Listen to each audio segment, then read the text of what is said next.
Assalamualaikum warahmatullahi wabarakatuh.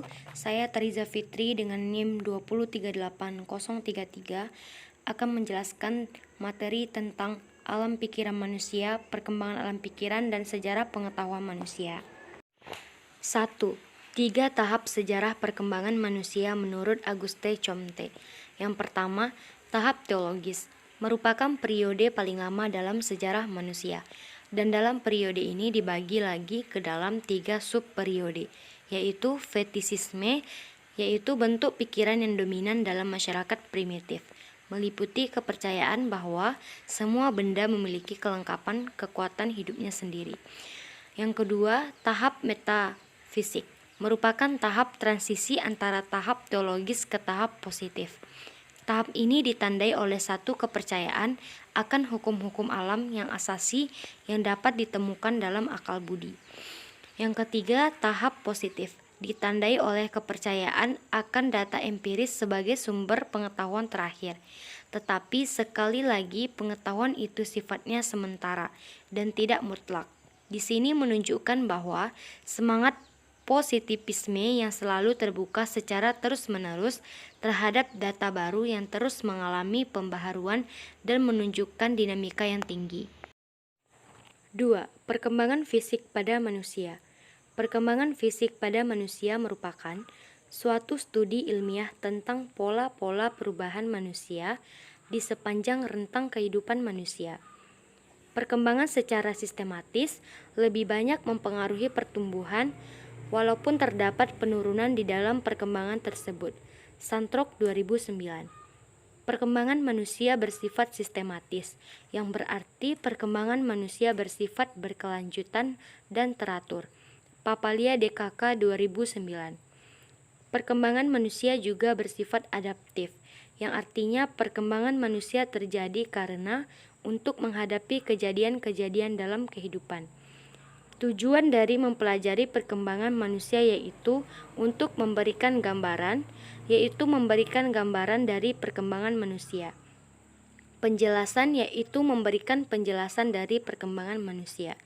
Peramalan yaitu dapat memprediksi perkembangan manusia dari gambaran yang telah didapat. Dan intervensi yaitu upaya untuk meningkatkan perkembangan manusia. Papalia DKK 2009. 3. Perkembangan sifat manusia. Perkembangan pada setiap manusia itu sangatlah progresif atau maju, sistematis, dan berkesinambungan. Perkembangan tersebut dimulai dari lahirnya manusia sampai manusia tersebut meninggal. Adapun sifat-sifat di atas sangatlah berhubungan pada perkembangan manusia, karena manusia itu mengalami perubahan-perubahan yang bersangkutan dari fisik dan psikis.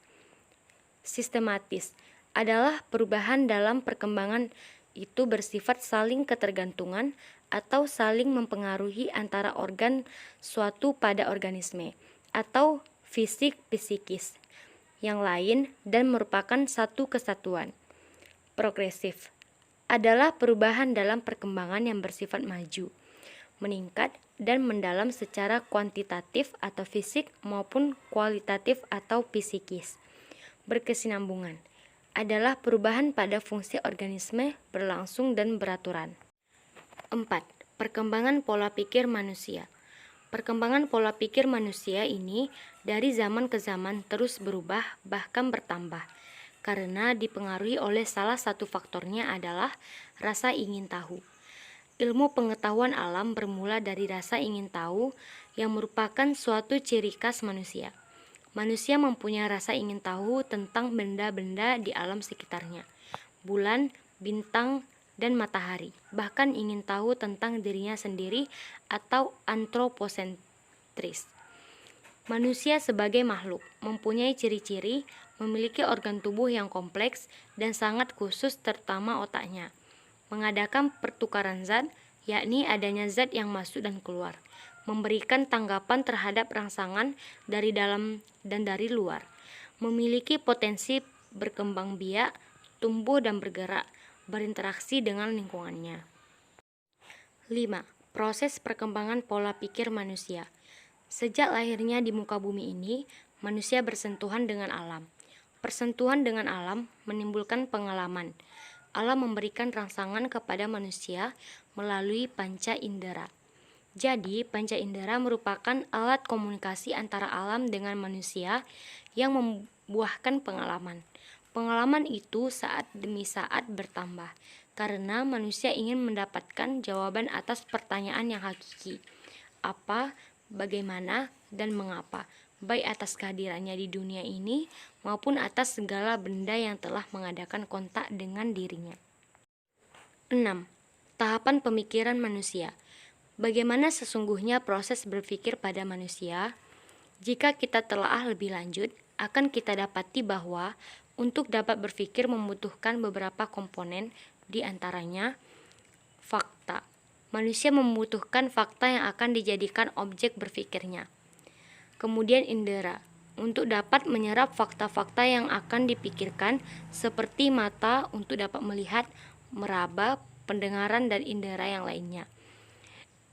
Dan kemudian otak, merupakan organ yang berfungsi untuk menerjemahkan setiap fakta yang diserap.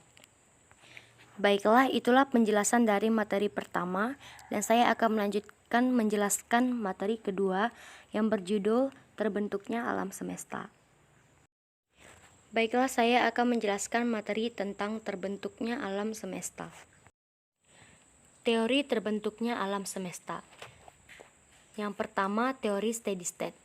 Teori ini berpendapat bahwa materi yang hilang melalui resesi galaksi-galaksi karena pengembungan alam yang berlangsung terus-menerus digantikan oleh materi yang baru saja tercipta, sehingga alam semesta yang terlihat tetap berada dalam keadaan tidak berubah atau steady state. Artinya bahwa materi secara terus-menerus tercipta di seluruh alam semesta.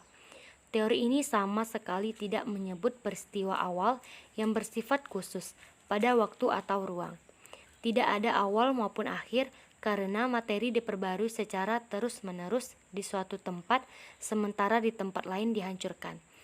Yang kedua, teori ekspansi atau kontraksi. Teori ini berpendapat bahwa ada suatu siklus di jagat raya. Satu siklus mengalami satu masa ekspansi dan satu masa kontraksi. Satu siklus diperkirakan berlangsung selama 30 miliar tahun. Dalam masa ekspansi terbentuklah galaksi-galaksi serta bintang-bintang di dalamnya. Ekspansi ini diakibatkan oleh adanya reaksi inti hidrogen yang pada akhirnya membentuk unsur-unsur lain yang kompleks. Pada masa kontraksi, galaksi-galaksi dan bintang-bintang yang telah terbentuk meredup dan unsur-unsur yang telah terbentuk menyusut dengan mengeluarkan tenaga berupa panas yang sangat tinggi. Disebut juga oscillating theory atau teori mengembang dan memampat. Yang ketiga, teori Big Bang. Keberadaan awal pada peristiwa besar ini melengkapi ketidaktahuan manusia tentang awal mula alam semesta dan merupakan bahan dari spekulasi sesungguhnya yang mempunyai dasar kuat. Teori ini mengasumsikan sekitar 15 miliar tahun lalu dimulai dari ledakan yang dahsyat dan dilanjutkan dengan mengembangkan alam semesta. Poin penting dari semua peristiwa ini adalah waktu, materi, energi, dan ruang merupakan suatu keterpaduan. Kejadian ini bukan ledakan biasa, tetapi cukup memenuhi semua peristiwa dari ruang dengan semua partikel yang menjadi embrio alam semesta yang mendesak keluar dari masing-masing yang lain. Terbentuknya lapisan bumi. Bumi merupakan satu di antara planet yang ada di susunan tata surya. Berdasarkan pada buku geografi paket C, bumi tempat kita hidup, para ahli astronomi dan geologi menyatakan bahwa bumi telah terbentuk sekitar 4.500 juta tahun yang lalu. Terbentuknya bumi didasari atas penelaahan paleontologi dan stratigrafi. Saat awal terbentuk bumi masih berupa bola pijar yang panas dengan suhu permukaan mencapai 4.000 derajat Celcius. Sebab perputaran serta adanya gas yang menyelubungi bumi. Suhu panas tersebut menyebabkan terjadinya penguapan. Lapisan luar bumi terus bergerak yang menyebabkan daratan serta samudera juga ikut bergerak, yang akhirnya membentuk suatu relief keseimbangan. Setidaknya terdapat 5 teori yang menjelaskan bagaimana benua dapat terbentuk, antara lain Yang pertama, teori kontraksi. Teori yang dikemukakan oleh James Duke Dana dan Elie de Bauman, seorang ahli geografi dari Amerika Serikat. Ia menyatakan bahwa bumi mulai mengalami pendinginan karena adanya konduksi panas.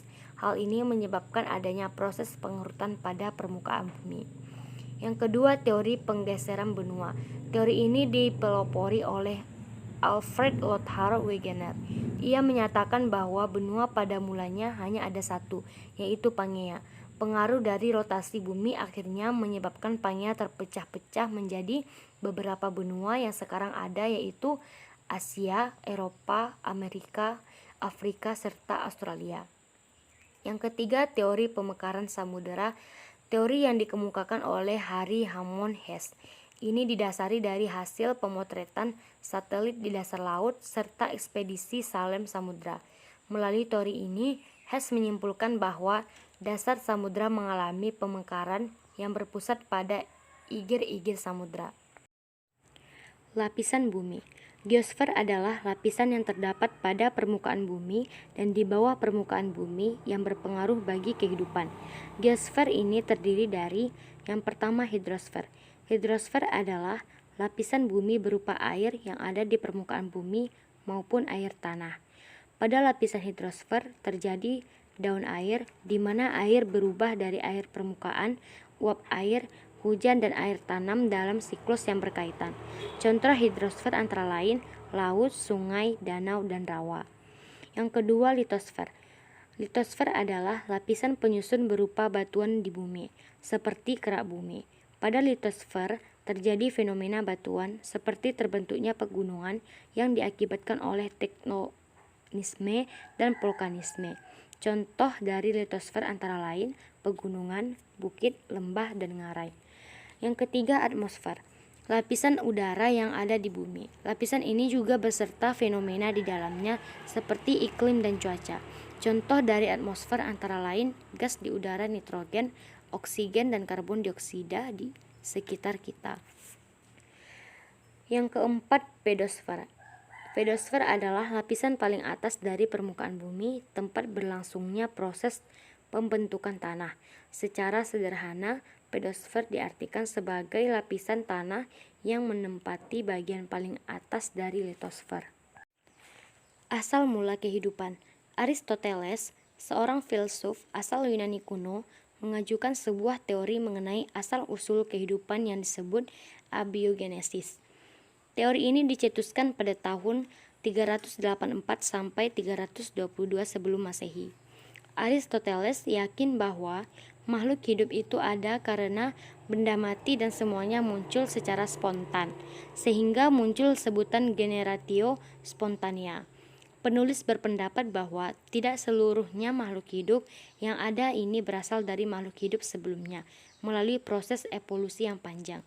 Kalau teori evolusi benar seluruhnya, maka bisa dikatakan hari ini sudah tidak ada reptil. Karenanya semuanya sudah berkembang dan berevolusi menjadi burung. Hari ini sudah tidak ada lagi kera, karenanya semuanya sudah berevolusi menjadi manusia. Tapi kenyataannya tidak demikian. Hari ini tetap ada reptil seperti komodo dan buaya, di mana sejak ribuan tahun yang lalu mereka sudah ada dan tetap seperti keadaannya semula. Geografi kehidupan. Pengertian geografi. Kosim dan Lubis 2006 mengatakan bahwa geografi berasal dari bahasa Yunani, yaitu geo yang mempunyai arti bumi dan grafien yang mempunyai arti lukisan atau tulisan. Jadi, geografi merupakan ilmu yang menggambarkan atau melukiskan tentang keadaan di bumi. Ada beberapa para ahli mengemukakan tentang pengertian geografi, antara lain Hartshorne 1960 mengemukakan bahwa geografi merupakan ilmu yang mempelajari tentang tempat kehidupan manusia yang mana ilmu tersebut berusaha menjelaskan dan mendefinisikan tentang karakter variabel dari satu tempat ke tempat yang lain. Alexander 1963 mengemukakan bahwa geografi merupakan ilmu yang mempelajari tentang manusia yang terpengaruh oleh lingkungan alam. Fielding 1974 mengemukakan bahwa geografi merupakan ilmu yang mempelajari tentang keadaan fenomena dan lokasi yang ada di permukaan bumi, serta proses yang mengakibatkan pembagian fenomena-fenomena tersebut.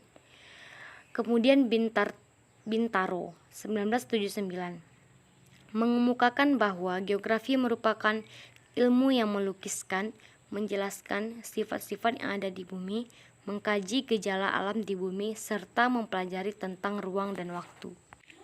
Teori evolusi. Evolusi merupakan salah satu teori maupun cabang dalam khasanah ilmu pengetahuan. Teori tersebut menyatakan terjadinya sebuah perubahan pada makhluk hidup atau spesies secara gradual atau perlahan-lahan. Perubahan yang dihasilkan membutuhkan waktu yang cukup lama dalam menghasilkan spesies atau makhluk hidup yang baru. Teori evolusi menjadi sebuah teori yang tenar ketika dipopulerkan oleh seorang ilmuwan Inggris, Charles Darwin, 1809 sampai 1882. Teori evolusi Darwin dihasilkan dari sebuah ekspedisi yang Darwin lakukan pada saat pelayaran menjelajahi daratan maupun lautan Amerika Selatan. Teori evolusi Darwin merupakan penyempurna dari teori evolusi sebelum-sebelumnya. Teori evolusi sudah jauh hari muncul zaman Yunani kuno. Pertama kali teori tersebut dipopulerkan oleh Thales 600 sebelum Masehi yang menyatakan air adalah induk asal-usul serta sumber adanya sesuatu. Anaximander 619 sampai 547 sebelum Masehi menyatakan makhluk hidup berasal dari lumpur yang dipanasi oleh sinar matahari. Aristoteles 384 sampai 322 sebelum Masehi menyatakan bahwa makhluk hidup berasal dari benda mati, abiogenesis. Heraklitus menyatakan bahwa segala sesuatu dirubah menjadi bentuk baru. Hal tersebut menjadi tonggak sejarah perkembangan teori evolusi. Namun seiring dengan perjalanan waktu, teori evolusi mengalami penyempurnaan atau modifikasi hingga sampai saat ini. Baiklah, itulah penjelasan tentang materi-materi mengenai video pembelajaran yang saya berikan. Semoga apa yang saya sampaikan dapat bermanfaat bagi kita. Wabillahi taufiq wal hidayah. Wassalamualaikum warahmatullahi wabarakatuh.